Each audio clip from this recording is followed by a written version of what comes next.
سارے بے نمازی ہوٹلوں پہ، سارا وہ بے نمازی کا ہاتھ کا پکا ہوا کھانا، گھر میں عورتیں سب بے نمازی، کوئی قرآن کی تلاوت نہیں ہے، کوئی گھر سے قرآن کا آواز نہیں آ رہا. تو ایک اور حدیث ہے کہ صبح کو وہ مومن ہوگا، وہی بندہ شام کو کافر ہو جائے گا، اور وہی بندہ شام کو اگر مومن ہوگا تو صبح کو وہ کافر ہو جائے گا.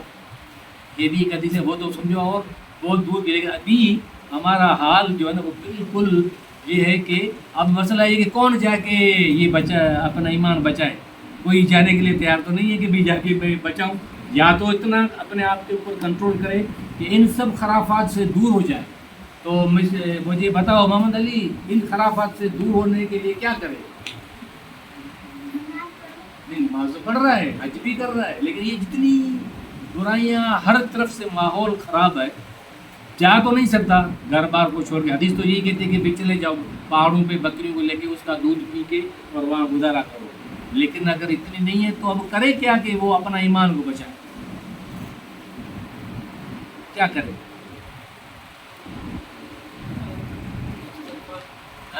استغفار تو بھلے بھلے پڑھتا رہے، استغفر اللہ استغفر اللہ، کرے کیا کہ اس قرآن تو پڑھ رہے ہیں، ہم نہیں پڑھ رہے، آپ نہیں پڑھ رہے، قرآن سب پڑھ رہے ہیں، مسجد میں ساری دن نمازیں پڑھ رہے ہیں، لیکن مسجد سے نکلے بات ختم. ہم کریں یہ، ایک تو جتنا ہو سکے، نوٹ کر لو یہ جملے میرے، جتنا ہو سکے ہم ان باتوں سے دور رہیں. جتنی بھی خرابیاں ہیں، میں وہ پھر نام نہیں ہر چیز کا لے رہا ہوں، ان سے دور رہیں. ان سے دور رہنے کا طریقہ کیا ہے؟ طریقہ یہ ہے کہ ان لوگوں سے میل ملا بالکل یا تو کم کر دے یا ختم کر دے جو بالکل منا سمجھو کہ بے نمازی یا بالکل سارا دن وہ ڈوبے ہوئے ہیں منا گناہوں میں. ان سے دور رہے گا تو، کیونکہ آج کل ہمارا حال ہے جہاں پہ بھی دو بندے بیٹھیں گا، میں اور بقا بیٹھوں گا یا یہ بھی بیٹھے گا، وہ ایک دوسرے کی ایک تو ہم گلا غیبت کریں گے، چگلی لگائیں گے، یار جہانگیر نے یہ کیا، اس نے یہ کیا، ڈاکٹر صاحب نے یہ کیا، کمال نے یہ کیا. تو جب ہوگا ہی بیٹھے گا ہی نہیں، اپنے گھر میں محدود ہے، اتنا جائے گا نہیں، اتنا میل ملاپ نہیں کرے گا، تو کم از کم تھوڑا بہت بچے گا. نہیں تو دکھیوں میں دیکھو بیٹھ کے دن کو تو ٹھیک ہے گرمی ہے، شام سے لے کے مغرب تک بھلے پھر نماز میں جائے، پھر مغرب سے لے کے عشاء تک، پھر عشاء سے لے کے سائیں بھلے 2 بج جائیں، رات کے 3 بج جائیں، یا تو وہی گانے شانے نیٹ چل رہی ہے اپنا وہ ٹک ٹاک. آج تو ساری برائیاں ہاتھ میں اور جیب میں ہر کسی کے میں پڑی ہوئی ہے، تو یا تو گلا غیبت کرتا رہے گا، یہ ہوا آج اس نے یہ کیا، یہ ہے یا نہیں ہے. تو اس سے بچنے کا یہی طریقہ ہے، یا تو ہم جائیں، جا تو نہیں سکتے، کم از کم ہم تھوڑا سا کنٹرول کریں کہ بھئی ان چیزوں سے تھوڑا، یہ کہ جو میں کہتا ہوں بھئی یہ نہیں کرو وہ نہیں کرو، پھر سارے کی ساری پوری برادری اور پورا محلہ جن کو پتا وہ میرے اوپر ناراض ہے. یا ڈاکٹر اس دور میں یہ کہتا ہے کہ بھئی یہ نہیں کرو وہ نہیں کرو، شادی میں مووی نہیں بھرو. تو بھئی آج سے 15 سال 30 سال پہلے کی بات میں نے منع کیا کہ بھئی شادی میں مووی بھرنے کوئی نہیں آئے گا. تو سارے ہنگامے کھڑے ہو گئے. اس کا فادر تھا، بیٹا منع کیا، بھئی لاؤں جو دیتے ہیں نا یہ شادی کو دلہن کو اور دولہے کو، ہندو کی رسم ہے، ختم کرو. میں نے کہا، جب مجھے تو شروع میں جب پتہ نہیں تھا، جب پتہ چلا منع کیا تو سارے میرے خلاف ہو گئے یا نہیں ہو گئے. میں یہ چلو 1-2 اشارے دے رہا ہوں، تو یہ جو رہے گا بائیکاٹ ہو جائے گا. بابا چلو اس کو چھوڑو، یہ تو پاگل ہو گیا ہے، پاگل گمراہ ہو گئے. بہرحال اللہ جل جلالہ ہمارے ایمان کی حفاظت فرمائے، اور ہمارا موت جو وہ ایمان کی حالت میں کرے، اور ہمیں ان برائیوں سے، ان سب سے بچا کے اپنے زبان میں رکھے. آخر دعوانا الحمدللہ.